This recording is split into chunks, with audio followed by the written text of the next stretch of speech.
We're talking today with Chuck Stark of North Muskegon, Michigan, and the interviewer is James Smither of the Grand Valley State University Veterans History Project. All right, start us off with the easy stuff. Where and when were you born? I was born in 1948 in Muskegon, Michigan. Okay, and did you grow up there? I did. Okay, and what was your family doing for a living then? My father was a machinist, Continental Motors, and Mom was the housewife, Okay. as happened during that time period. All right. Now, as you're born in '48, and so you're still in high school when Vietnam starts to ramp up Yes. in '65. Did you pay much attention to that before you went in the service? I did. I did. I've always been very active in governmental affairs and just very interested in that whole field. All right.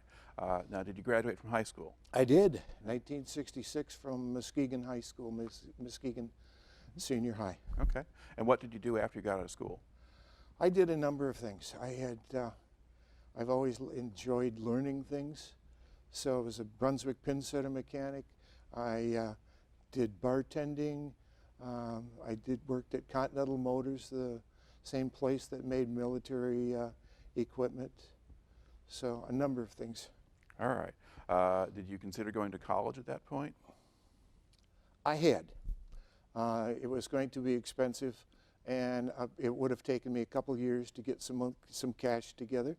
But yes, I had planned on. I had no idea what I was going to do. But yes. Okay. Now, in the meantime, did you figure that sooner or later you were going to get drafted? There was that possibility. I knew that. I had some choices. I decided to stay, and if it happened, it happened. All right. So when did you wind up entering the service? I went in, I believe it was in April of '68. Okay. All right. Now, once you go in, where do they send you for basic training? I was basic training at Fort Knox, and then AIT, which is Advanced Individual Training. Right. Okay. We want to talk a little bit about some of that. I guess before you go to basic training, one of the things you get is a draft physical. Do you remember taking a physical when you went in or ahead of time? I do, somewhat. Okay. And do you remember, did it seem to be something that was very serious or pretty cursory, or? I thought it was pretty cursory. And they didn't even discover some of the things that I have. Okay. Pretty obvious things. All right. So if you'd had a more alert doctor at home, you might have gotten deferred for some reason or other. There would have been a possibility of that. Okay. Now, when you were doing the physical, did you notice anybody trying to game the system or find ways to? There was all kinds of talk when I went down and for that physical, and people were, even on the bus ride, were talking about gaming the system. Mm-hmm.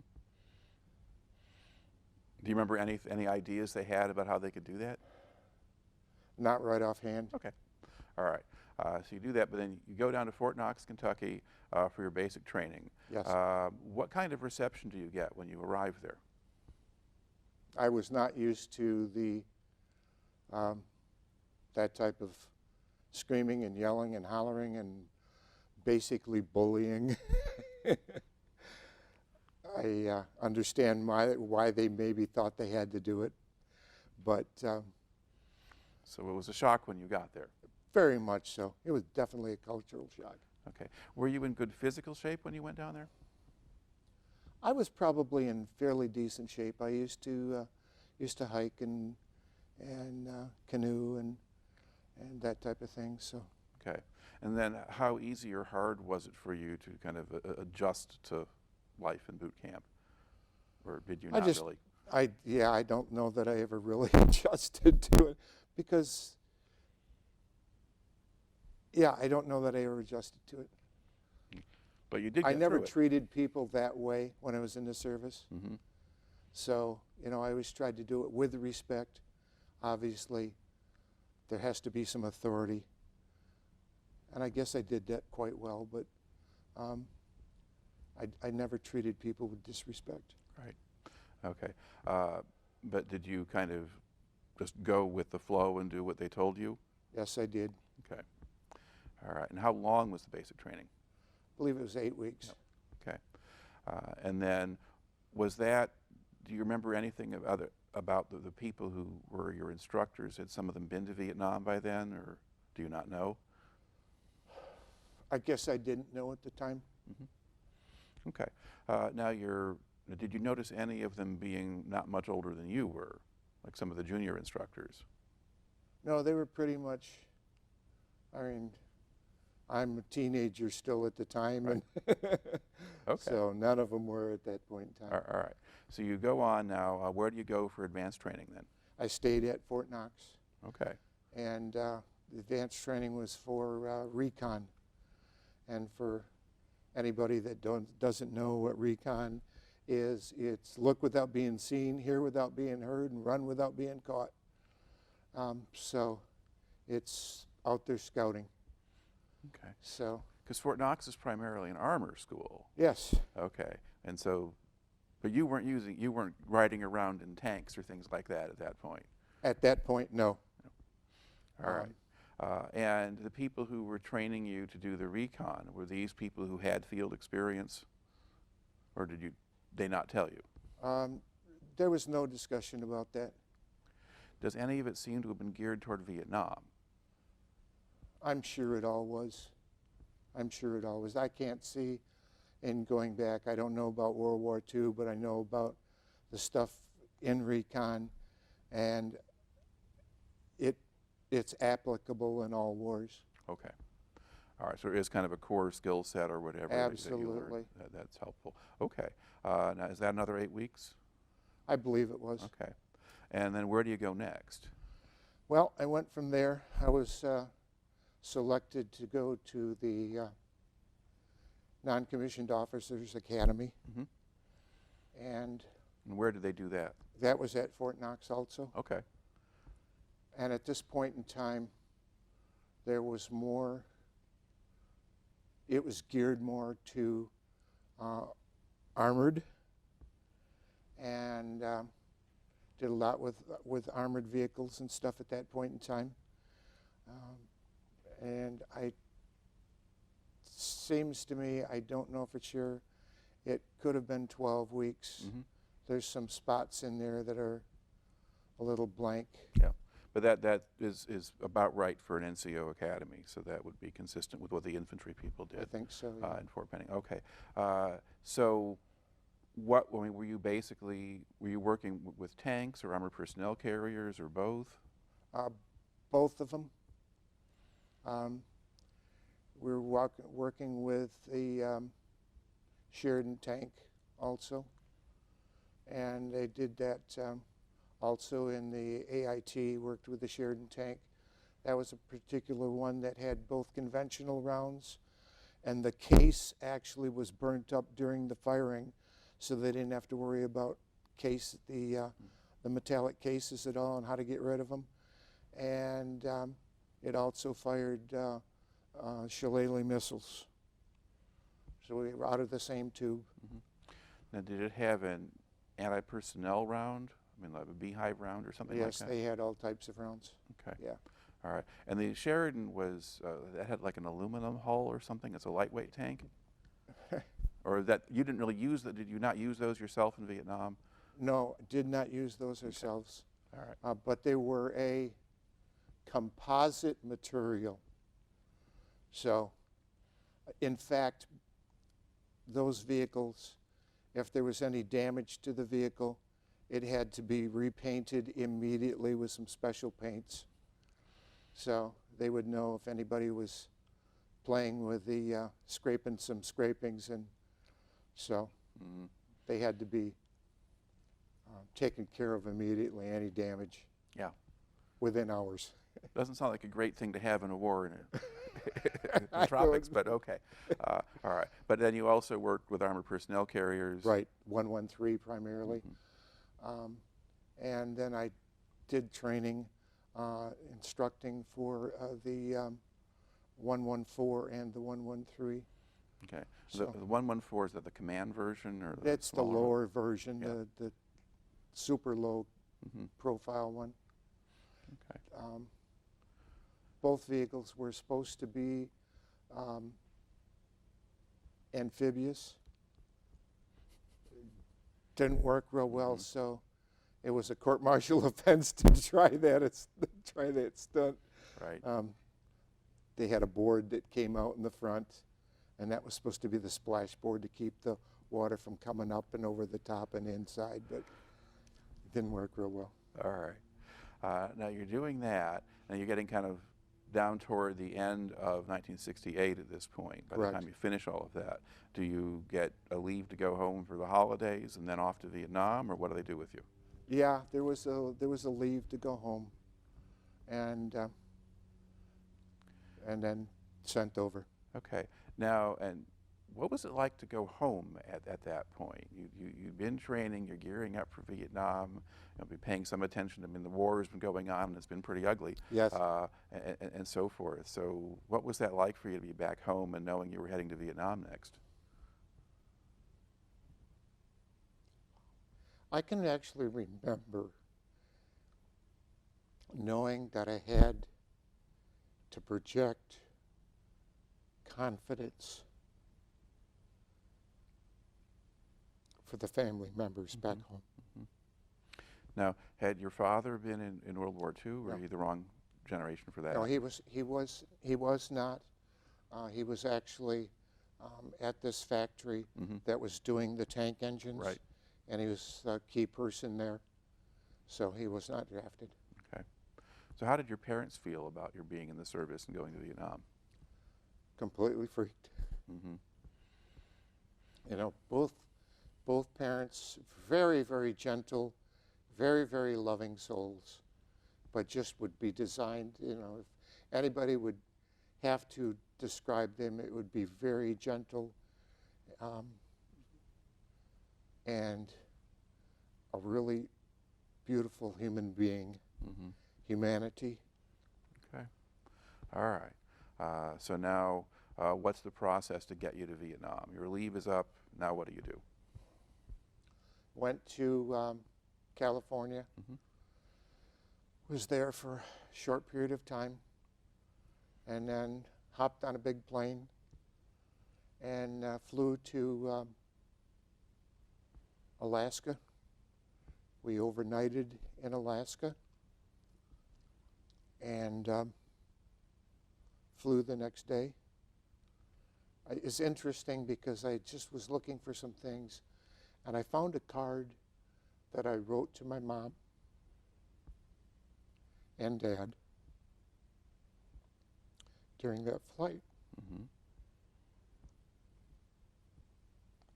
And there's my appreciation for them. So completely deep. Because they raised me right. And so I found it yesterday. Wow. All right. And now, did you go land someplace else before you got to Vietnam? Did you go to No, Japan? just went right, no, directly to Vietnam. Okay. Do you remember where you landed in Vietnam? Was it near Saigon? Tan Son Nhut, Okay. yeah. Tan Son Nhut Airport, Saigon. Okay.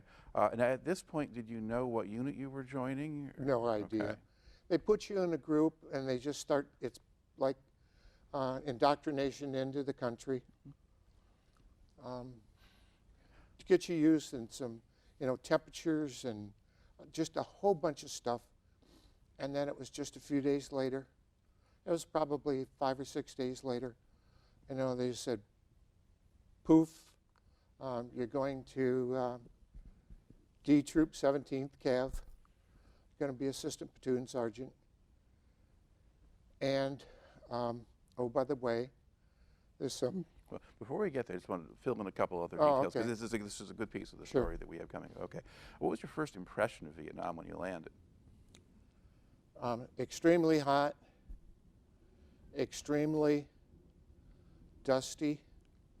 It was not the monsoon season yet, and it was extremely dusty, and a lot of activity, a lot of high fractured energy. It was just on the edge. Okay. Now you land at Tan Son Nhut. Did they move you to one of the other bases in the area for your orientation? No. Or do you think you just stayed Well, right? no, it was Yes, it had to have been. I don't remember. 'Cause there's large bases at Long Binh and Benoit. I had been to both of them. Okay. And then there are also some divisional bases that weren't too far away. I was at Long Binh Okay. and Benoit both. All right. Now, and then I guess as you're kind of, do you remember anything about kind of going back and forth between them, or what the place looked like generally? No, it's just a lot of sandbags, a lot of bunkers. You see, when you see those perimeters and you see the barbed wire and you see nothing outside the barbed wire, there is not a blade of grass growing, and it's quite a large depth to the perimeters. Mm-hmm. You see a lot of people running around. You see a lot of activities in and out. Okay, so it's still kind of a blur in some Oh, ways. A lot it of is, that going on. yeah. All right, so you're assigned. Okay, D Troop, 17th Cavalry, and what kind of unit was that? That was an ACAV vehicle, armored cav vehicle. So unusual. There's a lot of times the recon is with a grunt outfit. This particular here one was our vehicle of choice. Was armored cav vehicle. It was a 113 vehicle, and a crew of 5. And I was in the cupola. I was the commander of the vehicle, and crew of 5. Okay, you said now they gave you an assignment and then they gave you some specific instructions. Yeah, specific instructions were there's some behavior that needs to be modified. These guys are outside the box, and they parade body parts around on the vehicles and parade body parts out the fire bases that they go to. And if there's firefights, they decorate the facilities or the vehicles with body parts. I found it horrifying. Mm-hmm. I still do. So what did you do when you joined the unit? Well, I said, I just went there. I said, guys, I'm it, and I've been assigned to this particular unit, and with specific instructions. Don't kill the messenger. This behavior is going to stop. And this is what I've been assigned to. So don't kill the messenger. Okay. Now, when you joined the unit, do you report to a company area on a base first and then get assigned by somebody, or how did that work? It was for a short period of time, and met the platoon leader. Mm-hmm. And like I said, it was a very small unit. And About how many men in the platoon? there was 39 guys in this unit. Okay. And And how many vehicles did they have normally? we had about 6. There were probably 8 vehicles there, but we had 6 that were probably running. So that would be, 30 guys. Yeah. So 5 to a vehicle. Sort Yeah, of thing. 30 guys. And there's some other people support and the platoon leader, the motor pool. Mm-hmm. Yeah, you got mechanics or whatever. Yeah, whatever, Okay. that type of thing. But we had generally about 6 vehicles. All right. Now, what area were you operating in? Well, we were assigned to the D Troop 17th Cav was assigned to the 199th Light Separate Brigade, Mm-hmm. which their mission was reactionary force. Where stuff was happening, got dumped in. Okay. And we were assigned to them. All right. And when were they operating in the 3 Corps area around Saigon, or were they? Around Saigon 3, just wherever it happened, wherever it happened. I did get to see going through Saigon, so traveling in and out back to our base back there. So I got to go through Saigon on a number of occasions, which was really interesting. It's like steroid or New York on, or New York or Chicago on steroids, and they would have all these little motorbikes running through, and they would have, the most we ever saw were 5 human beings clinging on a moped going through traffic, in and out of traffic. It was just insane. And the vendors, the food vendors, sometimes they had newspaper underneath their food. Other times it was just laid on the blacktop, and the stench of going through there with this food, and it was completely intense. The one thing I tried to do, I like to make light at times. There was a Shell gas station, and I had a Shell credit card. I tried to make a purchase so that I could have the receipt, but they declined me to make the purchase. But that was one of the fun things in there. Because normally the military personnel wouldn't go into Saigon proper, but you would have orders at certain points to drive through it. We had to go through, yeah. Okay. So we were just going through. Right. Now, did the 199th have a base camp in a particular place? I mean, were they at Long Binh or one of these bases? Yes, correct. Okay. And it was there. And then we would go out, and we would go out to these fire bases. The fire bases loved to have us come in. They would have a horseshoe-shaped impound for us to fit in, and that was made out of multiple layers of sandbag. And it would come right up to the top level of the deck, so that the guns were just above it. The reason they loved to have us come out and they would cater to us is the fire support. You know, the M50 and the 2 M60s and grenade launcher, and they loved that. Okay. And so if they had that extra firepower, were they less likely to get hit, if at least? Yeah, I was, you know, but again, the reason that the sandbags were there is because we were bullet magnets and RPGs. Yeah. Because an RPG could go right through an M113. Yeah. Yeah.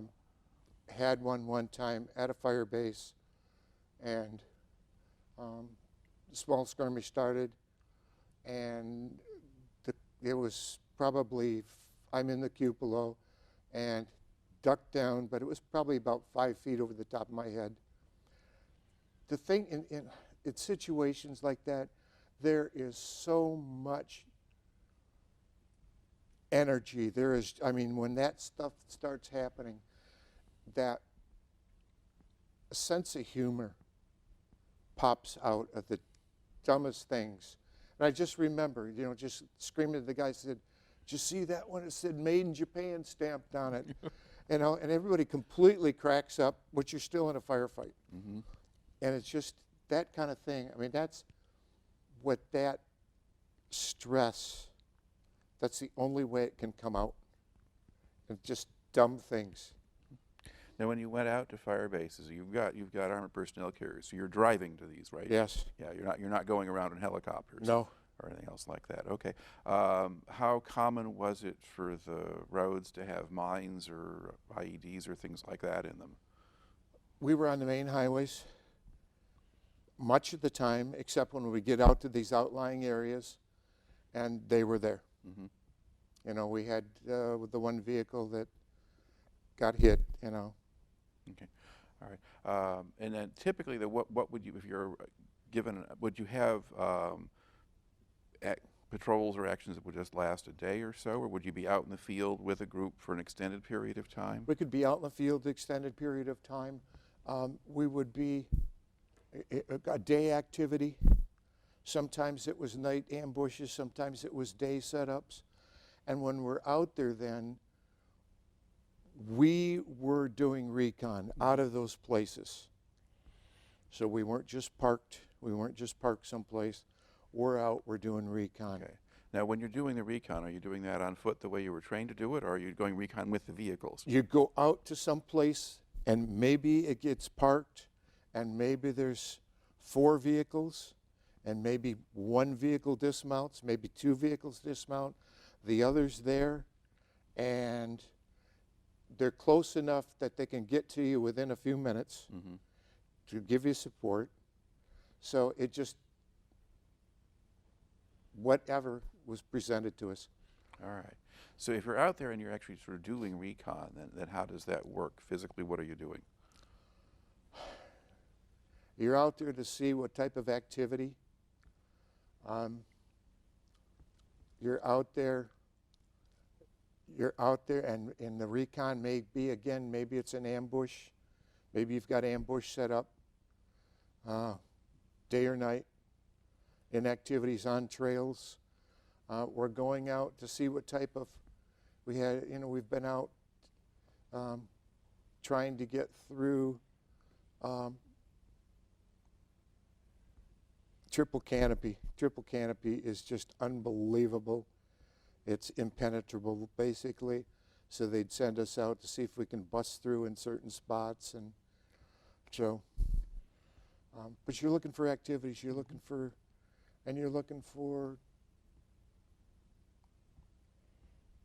fortifications. You're looking for tunnels. You're looking for any type of activity. Okay. Were you operating in areas that had a lot of tunnels under them, or just certain sectors?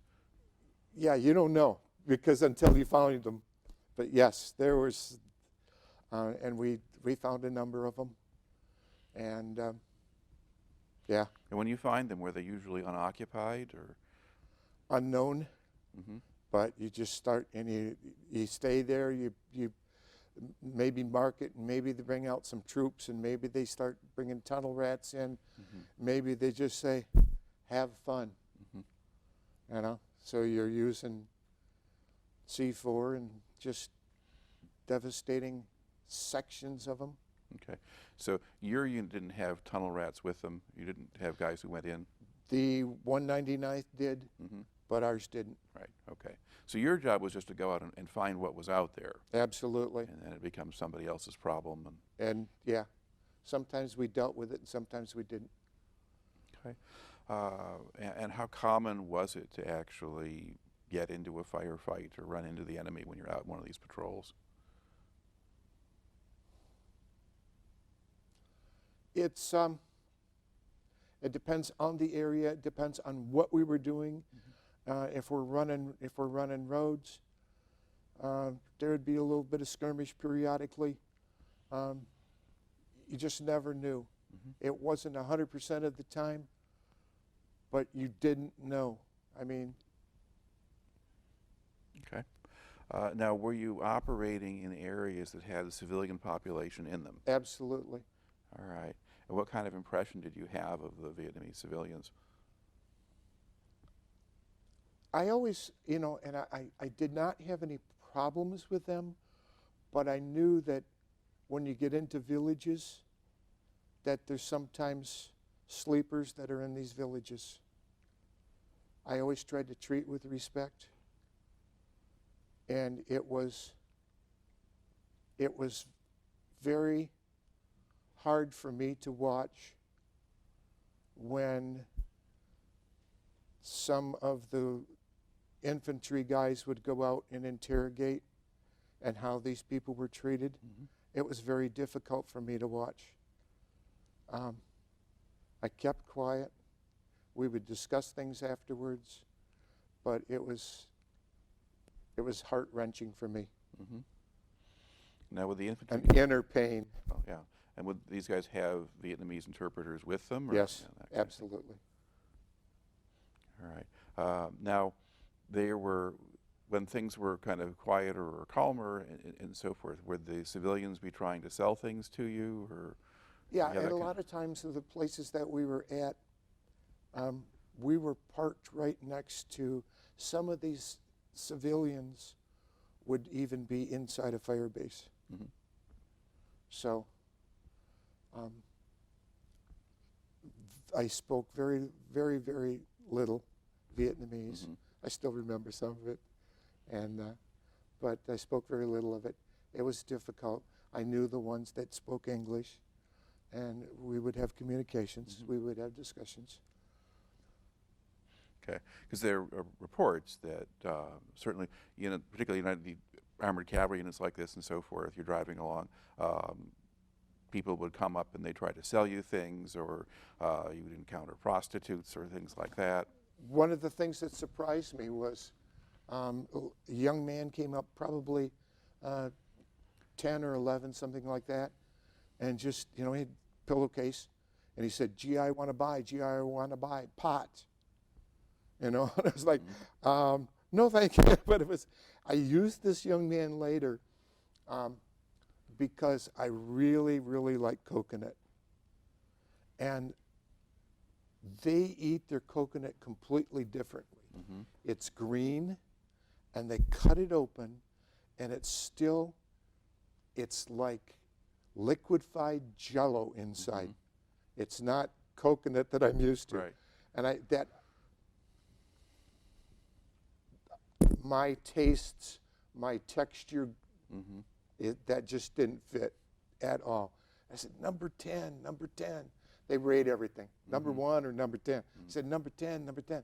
So I said, go get me some, and we tried this multiple times. One day when I was out, I actually found a piece of the brown coconut shell with the hair still unattached to it. I stuck it in my pocket, and I get back. Next time I see him, I said, "Go buy me coconut, number 1, number." He goes, "Number 10." I said, "No, number 1, number." He said, "Number 10." I said, "Go get me some number 10 coconut." And he came back with a pillowcase of coconut. So at that point in time, it was great. But they did sell things. They also enjoyed. We would toss some stuff. But the tropical bars, they hated them.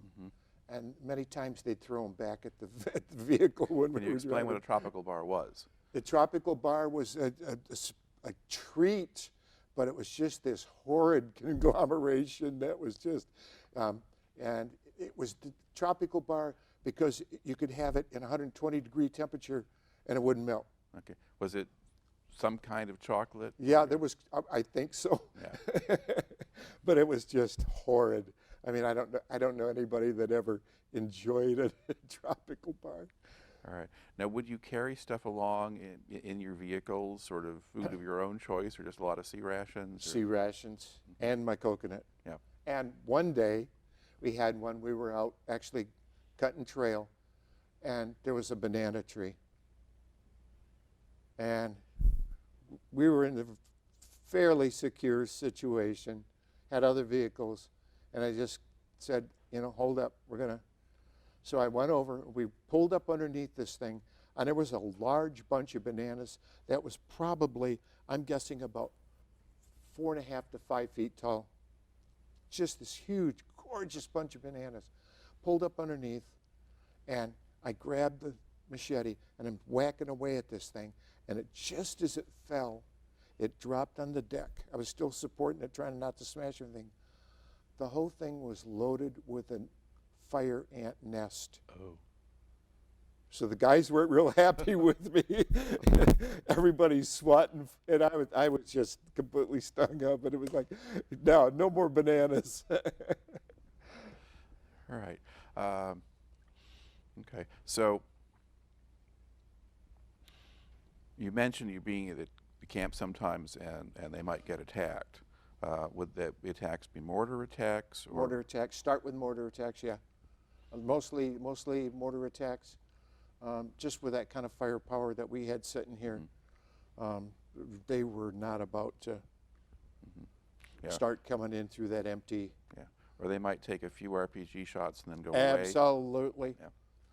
Yeah. It was difficult because in one situation, one of the I think it was Fire Base Sioux that we were at, there was some hooches with families living in them right outside, and it was right in my fire lane also, so I had to be very, very, very careful. But you never knew, and everybody's just like, just don't worry about it and just mow it down. But you never knew if they were informants or part of it or anything like that. So nobody was coming over the wire, so I didn't have to worry about it. But you always felt like, and in one situation, I just remember hearing people crying, Mm-hmm. just sobbing intensely, across this little bit of open area, just because they were so terrified, Mm-hmm. because it was not in a fire lane, so, it wasn't anybody was hit, but just the terrified people. Mm-hmm. So All right. that stuff was so hard to deal with, just, Yeah. Did you have any kind of orders or instructions about how you were supposed to treat or deal with the civilians, or did you just make stuff up? there were situations. There was one. We had been out and we had been running some trails and stuff, some roads, and I spotted some area that had fortification in it. It was basically a small bunker, Mm-hmm. and it was right on the edge of a waterway, and we had sand pans going up and down and that all the time. And when we were approaching it that one day, a sand pan took off, and it just like started scooting. We couldn't even begin to catch up to it because we were in some real thick stuff. So I just made a report, and the next day they said, okay, go out there and check it out, and if it's fortification, it's yours. Go play. And so went out and going out there, but on the way back that day, we ended up with a blown head gasket on our vehicle. Mm-hmm. So I just said, okay, we're deadlined. I told the guys, I said, put an extra 5 gallons of water in just in case we have to move it because it was leaking. And I said, and I selected another vehicle and another crew. You guys go out there, gave them the locations, and they went out. They were out there probably about 3.5, 4 clicks out, something like that. And all of a sudden, you just got this, they got a hit in an ambush. And just as you're approaching that area, it was through a small village. There's probably 5 or 6 huts just along the edge of the road. And they got hit. So I just said, light it up. Head gasket or not. And we went out there. And I got out there right away. And I called in. I secured the area. And then I called in medevac. We had a couple guys that were injured. None of our guys, but they always would send out 8, 9, 10, whatever they could load on top of the 8 Cav infantry guys to go out. Mm-hmm. So they're out there, and we've got it secured. Medevac's coming in, and the platoon leader came out, and he just said, we're going to teach these pricks a lesson. He said, shoot anything that moves. I don't care what it is. Anything that moves, shoot it. And I'm like, I'm not used to this. Mm-hmm. Never happened in my family back home. Never happened in my circle.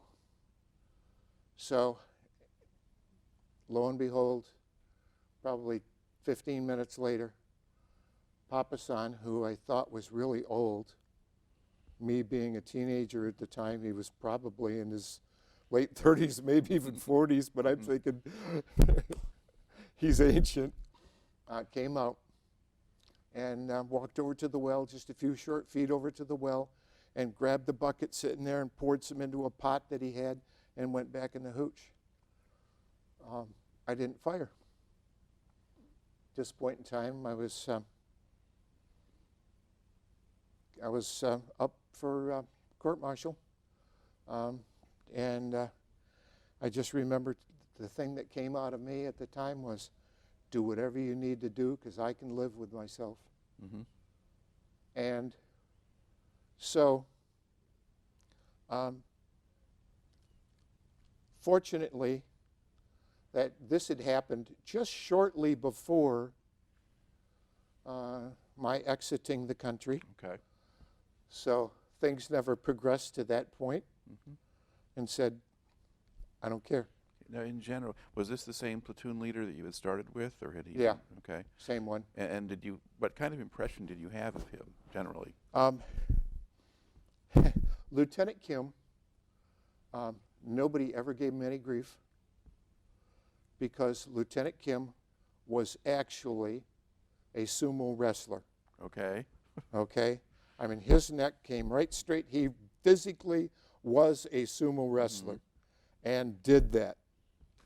And so nobody ever gave him any grief. Nobody ever gave him any back talk.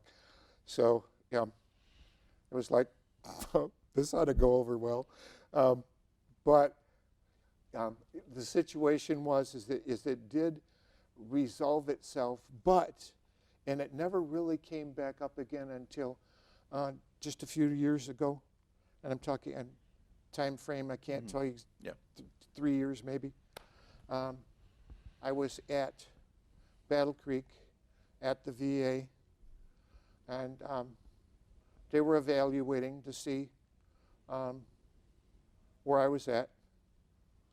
And this was a psychiatrist who was actually an officer, and asked me, he said, I know that you apparently didn't have a lot of good things to say about your time in the Army. And I said, I did not. He said, wasn't there one single incident that maybe brought you a little bit of happiness? And it didn't take me more than a couple seconds to say, actually there was. And I reiterated that story to him. And then he said, well, I understand that you think that you did something really good. In your heart, you believe it, that you did something that was great.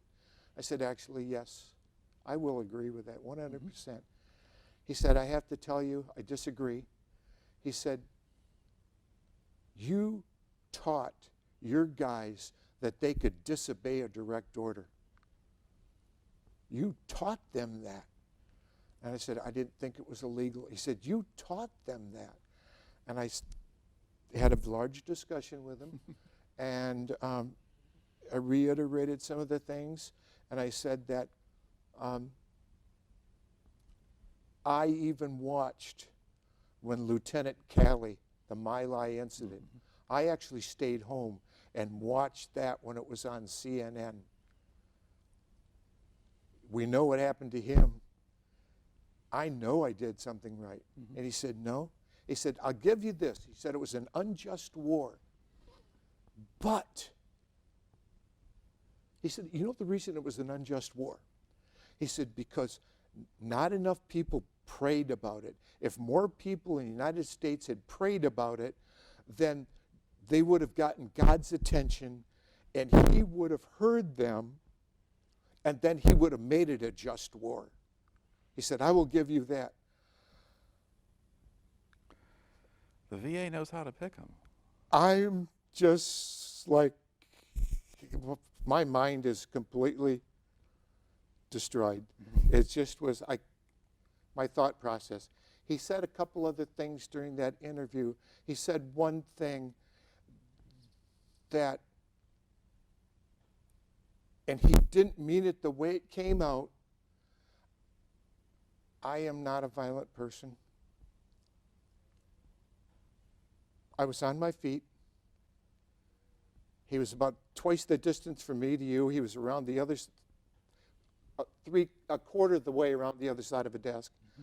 And I was on my feet, and it just like, at that point in time, my brain was gone.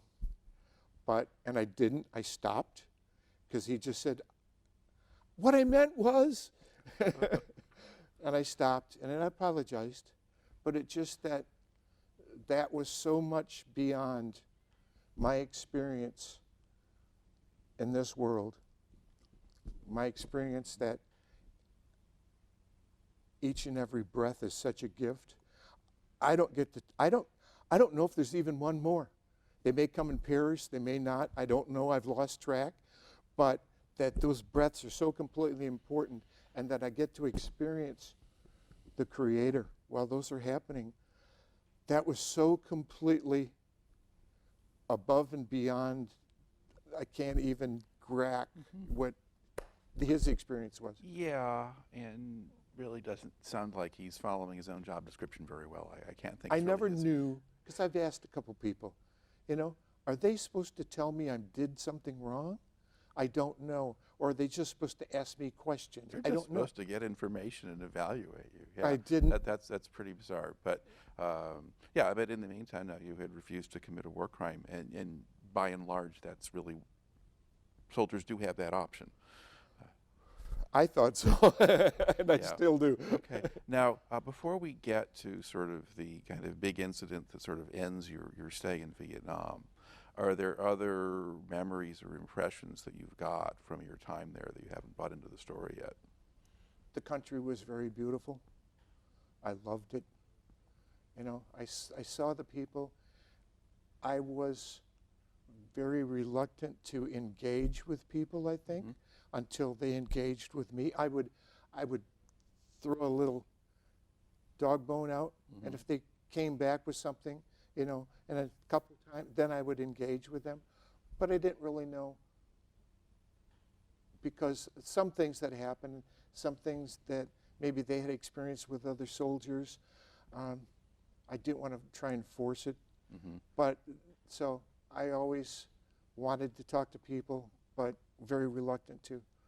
And one thing that's, when you say it, the country was very beautiful. The scenery was very beautiful. I'm an outdoor person. I'm an avid outdoor person. And that was gorgeous. I would like to go back at some point in time. And the other thing the first thing that struck me when you said it was lightning. I mean, we get crack, boom. The lightning in Vietnam is a ball of fire that goes across the sky, and it splits like an atom. It doesn't come down and hit the ground. It splits like an atom, and you get these fireballs ricocheting across. So that was absolutely phenomenal. I mean, that one, you know, I think of that was outrageous. But the country was gorgeous. Okay. Now, there are lots of stereotypes that people toss around about Vietnam and what went on there and so forth. One of them has to do with drug use. I mean, did you observe any of that? I mean, he said the guy was trying to sell you pot at one point. Was there much of that going on? Did it create any actual problems for the unit, or was it there was some, I don't know about the 199th, there was some in my unit. And I was just like, guys, you know, no. I mean, our life depends on this thing. I'm totally convinced that 3 o'clock in the morning, I didn't smell it, but I'm totally convinced that they walked out to the perimeter someplace they could have. And I wouldn't know about it if I didn't see them for 5 hours or something like that. So, and I never saw it used in the field. Right. But it was used back at the bases and stuff like that. Okay. And what was the ethnic mix of the troop you were in? Golly, we had everything. We had all types. We had some Asian people, and we had Hispanic people, and we had some blacks, and we had trying to remember, but just it was a good mix. My particular crew was Caucasian, with 3 hippies. But so no, I just had my crew was very responsive, and I knew I could trust them. In general, the guys in the company got along with each other. Yes, they did. I don't ever remember. There was one night we went back for stand down, and I remember these guys were partying, And 3 of the guys in D Troop jumped the company commander back in the barracks, and there was quite a ruckus. And I remember one of the guys running for help, and he hit up the power lines, and these things were maybe 7 feet off the ground, maybe. Mm-hmm. It was just a forked pole, like somebody would put under their mother's clothesline, holding these pine line, and he hit one of those poles, and the wires started going and knocked out the power in half of this whole complete base. And so these guys jumped the commander, and the same just before that, guys, our unit had this reputation for being a really rogue unit, and they closed down the place for these guys to go and have entertainment and drink. When we were coming in, 2 of the 8 Cavs went down, surrounded the place, not crossfire, but they surrounded it and said, "You have 15 minutes to get this open or we will open it." And the general did not appreciate that when he heard about it, so he decreed that we would never come in for stand down again. And we were actually sent out the next day to herd some rogue elephants. Okay. We didn't find them, but we were sent out there, and they actually do have elephants running around. Yeah. But it was just like, this was a rogue unit. Okay. Jumping the captain, were they just drunk and silly, or did they not like the captain? Or we never spent that much time around him, so I don't know. I don't know that situation. And it wasn't your guys who were doing that? No. No, it was not. Okay. Because you have occasionally incidents where they do attack officers or frag them or that kind of thing. Absolutely. It was a situation I didn't have really any problem with. The first sergeant was a ornery guy. And at one point in time, he just said, "Stark." So I went over there, and he said, "I don't like your mustache." He said, "On some people it looks good." And I actually had a trim mustache. I mean, before I went in the service, I had a handlebar mustache that I could put behind my ears. But so I said, "Well, Sarge, I keep it trimmed." He goes, "I know." He says, "There's guys here that have mustaches. On you, personally, I don't think it looks very good, so I think you should shave it." I said, "Sarge, I'm not going to do it. I'm just not going to do it." He said, "Really?" I said, "Yeah." He said, "You're going to tell me you're not?" I said, "Yeah."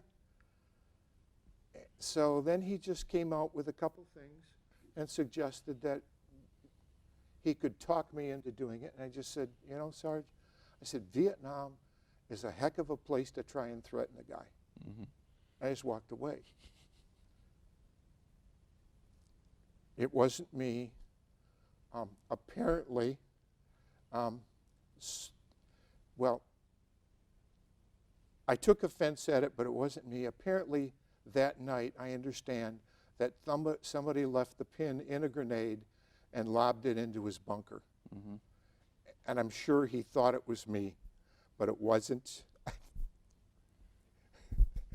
Guarantee it. But he never talked to me that way again.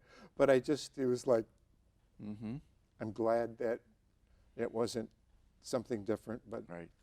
So that part of the climate. Yeah. Now, you did a stand down, which is just you go out of the field for a while and you can drink and you don't have to be on guard duty for a little while. 3-4 days. Yeah, that kind of thing. Yeah. Did you ever get an R&R, or did you leave the country too soon? I left the country too soon. All right. All right. Now, so how does your tour come to an end?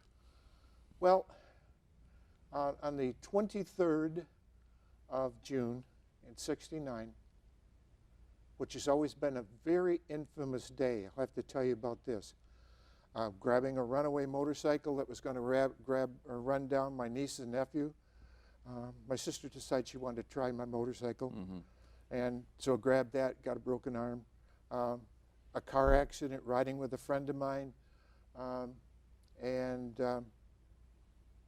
he pulled out and a truck hit the front of his Mustang, tore the front of a Mustang off. Several different things that occurred, always on the 23rd. My family would always say, not my mom and dad, my sisters and brother-in-laws, and that the rest of it would say, well, we won't see you tomorrow, but we'll see you on your birthday. My birthday's on the 24th. So we won't see you tomorrow, but we'll just see you on your birthday. They wouldn't even come around. So 23rd of June. But it was like, you know, on the 22nd that night, you know, we get to this place, and we were going up to support the Big Red 1 division. And so spent the night in barracks at a base up there, and we were at Swan Lock. And so we're there, and I just got this feeling. And I wrote this letter to my mom and dad. You guys have been great. Love you whole bunches. Thank you for what you've given me, what you've shown me.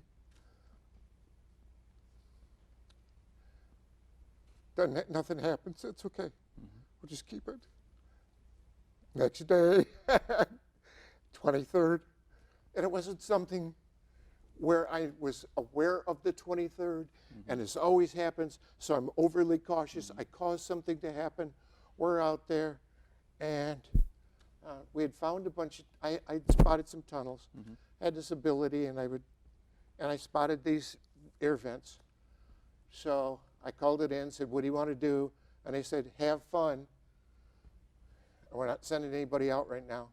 So they said, have fun. So we played. And this happened. And then probably we received a little bit of fire probably 20 minutes later, just a few rounds.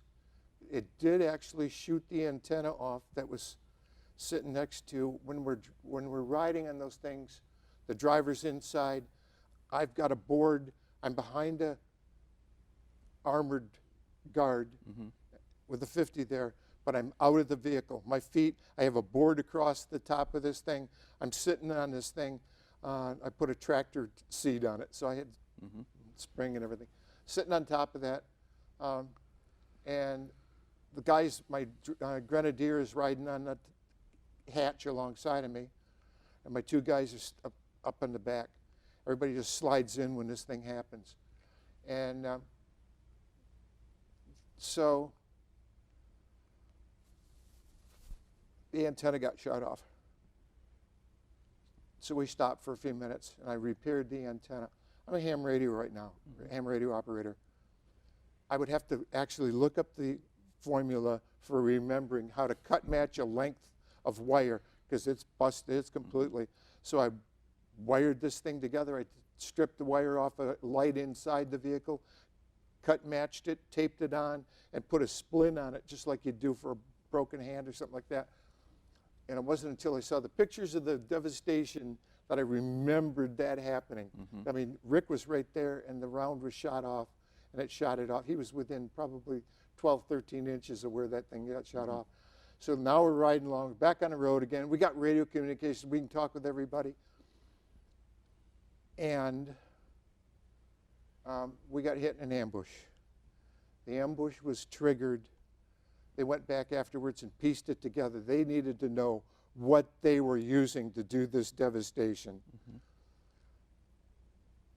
What they found out was frags from, it was one of our aerial 500-pounders. That was obviously a dud. It didn't land, it didn't go off when it, or detonate when it went off or landed. It lifted that 13.5-ton vehicle up in the air, 8.5 feet, according to the crews behind us, spun it around 180,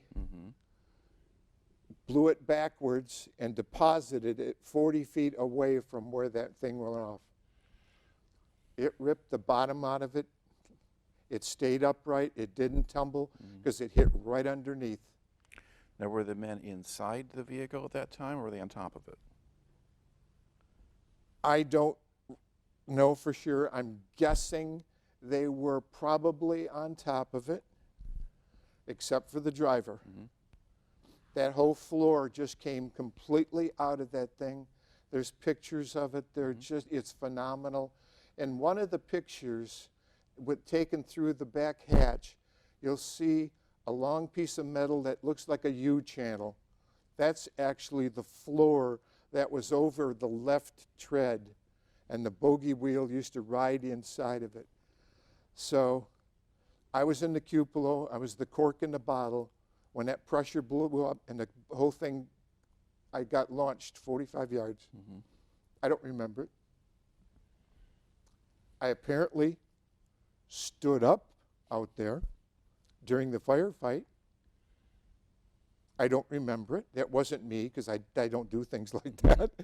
And this really wasn't me, because I apparently stood up for the second time during the firefight and don't remember it.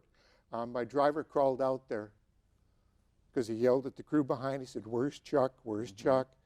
And he said, "They told me the general direction in which you exited the vicinity." And when you see the pictures, the grass is probably 5 feet tall. And I'm out there someplace. And when you look at it with a loop, you can actually see the trail that they went out and brought me back. So they brought me back, and another picture is when they're bringing me back, and they're just carrying me back and setting me down. I'm behind part of the vehicle, so you can see my upper torso and head. And my wife, my lovely lady, of all these years now, we were married in '71, she looked at that picture and she said, "Just like you, always have to be the center of attention." So thanks, love. But my left gunner was blown off 45-degree angle backwards. That vehicle went up, went over the top of him and came down, and the back half of the vehicle hit his leg and broke his leg. It was soft and swampy and everything like that, so it just pile drove it in. And then when the tread started hitting the rest of it, or any of the bottom of it just started hitting it, so it didn't cut his leg off or anything. He had a broken leg. But to have 13.5 tons of vehicle come over the top of you, literally over the top of you, and land and break your leg. Okay. Now, were any of the other guys hurt too? My left gunner had that busted leg. My right gunner had a little bit of a crease. And my driver was inside. Rick was on the hatch alongside of me. Rick flew forward. Driver, the whole floor came out and pushed him up in one piece. And so it protected him. And they collided in midair about 8 feet up and then kept each other together. And right gunner went off the right side. So my left gunner got the broken leg, and that was it. Okay. Now, what kind of injuries did you have? Well, first of all, landing head first. My helmet was crushed. I had TBI, traumatic brain injury. I do well. I had torn diaphragm, so I couldn't breathe real well. Busted left arm, and I had propelled shots, left arm and left side. That's apparently from standing up. Scorched my left side. Actually went in the flak jacket, came out the flak jacket, and so it slowed it down enough that it went into my elbow. It hit the bone and tore up some bone and stuff like that, and the lead was still inside. So going through probably this much length of flak jacket instead of just through it, it saved my left arm. So you're in pretty bad shape at that point once the I don't initial shock remember wears any off. of it. Okay. I don't remember any of it. In fact, when I found my driver, We talked the very first time afterwards, and he said, "What do you remember?" And I said, "Nothing." And he said, "You kept asking me what happened," and he said, "I would tell you." And he said that he actually thought I was going to lose my left eye. It was completely blood, and it was sort of moved in a real weird angle. But he said, "You kept asking, and I kept telling you." He said, "Couldn't be more than 15, 20 seconds later, you were asking what happened." I didn't remember it. I didn't remember anything until the being thrown into a chopper, and they had been in a previous firefight, and I was just loaded in on top. So that was that one that I choose not to remember. But I got to the hospital, and I remember getting there. And this was the time of Ben Casey, where you see you're laying on a court, and the gurney hits the doors open up, and all you see is the hospital from the ceiling view. I don't remember anything until late that night, and it was hours later, and it was at nighttime. And I kept asking what happened to Rose, because I knew he had that broken leg. They loaded him in at the same time. So I kept asking, and they couldn't tell me. So I went looking for him. I just got up and went looking for him. And it's all the Quonsets like you see on MASH, all these adjoined. I'm walking through all of these things and just looking for him. And I finally saw him in a bed, and I woke him up. And he was okay. He had a broken leg. And I was talking to him, and all of a sudden, panic broke out in this hospital. They're hollering and screaming. They're yelling. And it's just, it's just like I had no idea what was going on. And this goes on, it goes on, it goes on. Finally, somebody realized I was the one they were looking for. I apparently pulled my IVs, my breathing, and was walking around, and they're screaming at me. They're just furious. And all of a sudden it was just like, they've sort of realized then that, maybe it wasn't all my fault. But I think it was funny at the time. And I still think it's funny. I didn't mean to freak them out, but just that happened. So, yeah. Okay. All right, so how long do you think you torn stayed? knee. Yeah. So how long are you in the hospital in Vietnam? that time frame, I don't know. I can't. You guess days as opposed to weeks? Oh no, it's probably weeks. Okay. And then I was medevaced out. The reason they couldn't let me go before was I still had torn diaphragm. They did nothing to do it. They never did anything to fix it. But I couldn't breathe real well. So when you're in an aircraft at altitude, so I stayed there enough that they figured I could handle the short hop to Japan. So they did a short hop to Japan, and then I was there in Japan for a while, and I was there through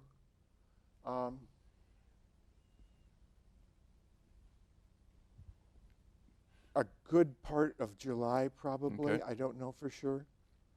And then at that point in time, I took the big hop back, which was horrendous. I was on a stretcher, and you're stacked up in these ships. Literally, you're this high. I couldn't turn over because my shoulders are too broad. I couldn't even get on my side. So from Vietnam all the way back to Indiana, Illinois. Maybe it's probably in Illinois. Did you go to Great Lakes Hospital eventually? Yeah. Then they took a short hop to Great Lakes. But they did this thing, and I'm laying. It's probably 27 hours. Wow. Laying, and you can't do anything. You can't turn. You can't. That was, and then being just still in a lot of discomfort. Right. That was horrendous. Did they have people tending you at all? No. Or just you're just stuck You're on there there. and You're there's- there. I don't remember seeing a single person during that flight. Yeah, you're strapped in. I couldn't turn. I am strapped in, and Wow. so that was not fun. Now, after your original incident in the Vietnam hospital, when you got up out of bed, did they strap you down there, or did they just tell you don't do that again? Or? Yeah, they never tethered me down, and I think probably because at that point in time I was probably somewhat lucid, probably mostly lucid, but yeah, they did not. Okay. All right. Now you get back then, and you're at Great Lakes. Now, were you confined to a bed, or can you get up and go move around? Or? No, I can get up and move around. I'm still having difficulties. I have major back injuries from that. Retrolisthesis, where if you think about the spine lining up like this, but then if you go like this and it doesn't line up, which is retrolisthesis, now that spot in between where the cord runs is starting to pinch. So I have neuropathy of both feet, lower extremities, and hip and stuff like that. So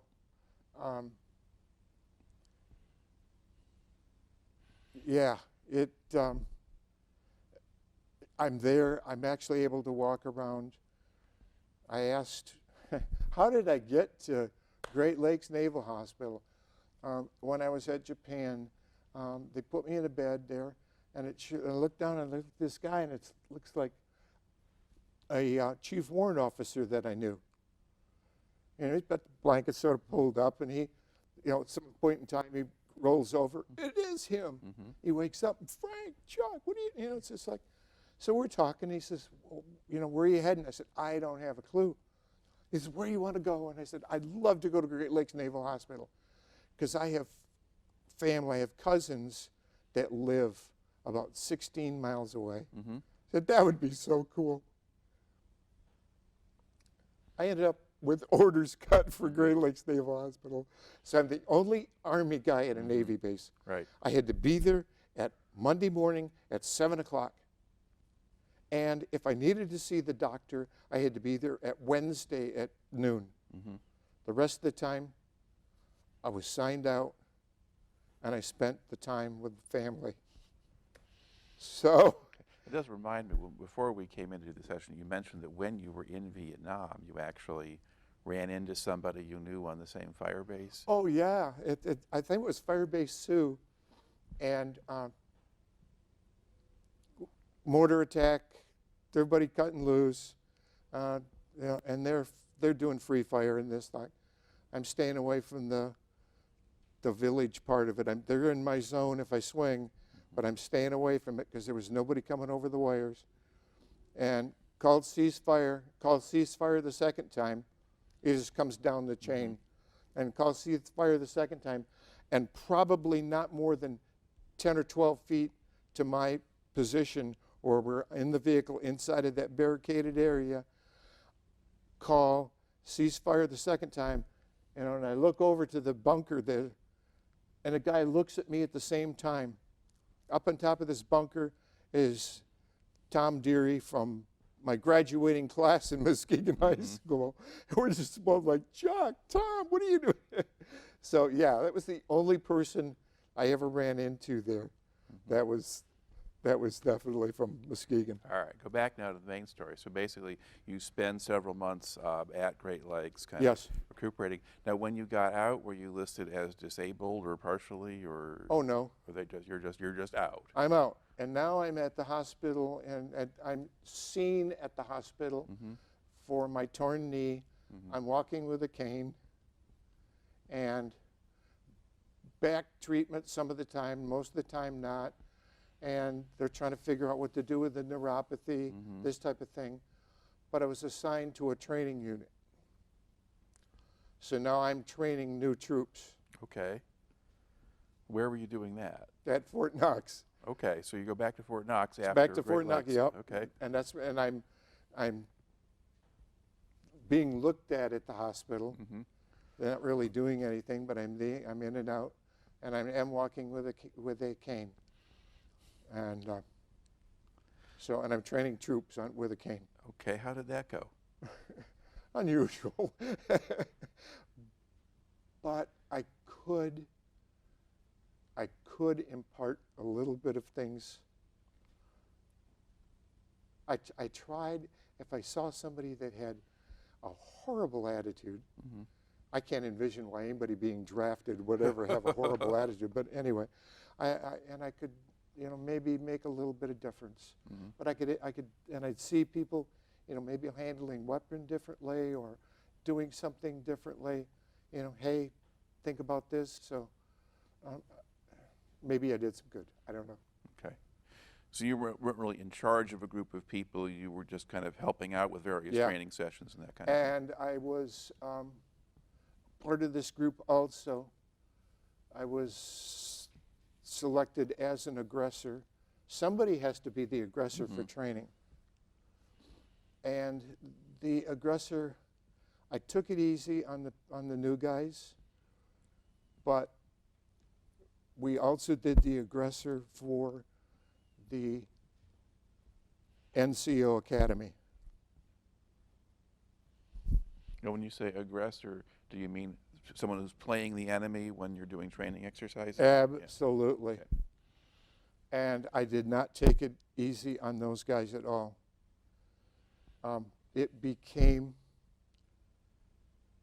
There was a decree that I would never go out in the field as an aggressor again.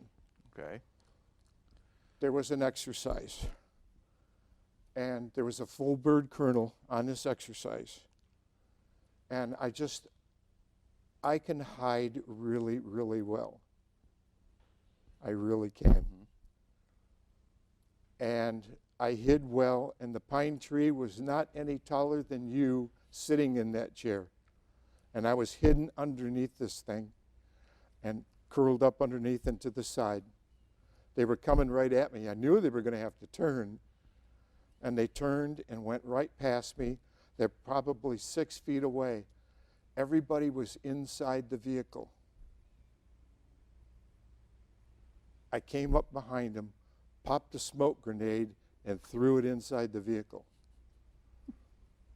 Apparently, the full bird colonel did not appreciate this. And my people did not rat me out. But it was decreed that the person that did this will never, ever go out as... And I sort of got revenge on a full bird that time. So how long do you think you spent at Fort Knox? Altogether? Well, no, I mean in that last stint. In that last group, I think I probably left there maybe like in September. Okay. Or maybe October. All right. So, because I guess when we were doing the original laying out, I thought you had initially said that you got out in, I guess you finished in June in Vietnam. That was when that ended. But then you have, so January 20th, I got out in 90. Okay, or 70. Yeah. Yeah. Okay. So you basically did still have your 2 full years, or real close, thereabouts. Okay. Yeah, but the last months of that were spent at Fort Knox. Yeah. Okay. Now, I'm a little surprised that they kept a guy with a cane, but, or did you eventually not need the cane by the time you were done? I did not need the cane by the time I was done. Okay. All right. And I assume they didn't make much of an effort to get you to re-enlist? They saw no need for me because not only did they not do anything, they did not repair the knee. They didn't repair anything. They didn't even repair the torn Diaphragm. I'm still sucking air. I'm still, that was not fixed until much later. Okay. That wasn't fixed until the first time that it was attempted was by a civilian doctor in 2010. So I went all of those years with a torn diaphragm. Eventually, in 2010, the stomach ended up above the diaphragm in the lung area. So it was figured at that point in time somebody should try something. Yeah. So that was the first of 4 operations to resolve this. Wow. All right. So what do you know, once you get out then, 1970, now what do you do? I went to school, and the only way I got out early was I applied for an early out for education. Right. They're still keeping me. They can't do anything with me, but they're still keeping me. And so at that point in time, then I applied for an early out and went to school in Muskegon, and decided that at that point in time, I started doing some computer stuff. And that's back when the computers were humongous, and they were still doing cards. And I learned Fortran and Cobalt and stuff like that. I did a couple sessions there, and then I decided that I wanted to do something differently. And really, really good friend of mine, just a very, very beautiful soul, had mentioned something about, well, maybe you could do something with, because you like the outdoors, how about doing something like conservation officer or something like that. There was nothing available at the time, but I did choose environmental. I've always been very active in environmental stuff. So I went and I got 2 degrees in environmental. And when I left there, then I was hired as a health officer for Lapeer County in Michigan, and was there for a number of years. And I've been multitude of jobs and vocations, security and personal security, and just all kinds of stuff over the years. Okay. Now, you've also done, you were telling me a little bit about a program you were involving what, prisons or? Oh, that's something that I've been asked to do recently. Okay. Explain that. Yeah, that one there, we have a friend that just actually wrote and is directing this program. And it's being accepted. It was done originally for prisons. We actually got to interview a prisoner from Texas. And we had a videotape from the warden of this particular prison. And it's the real hole in Texas.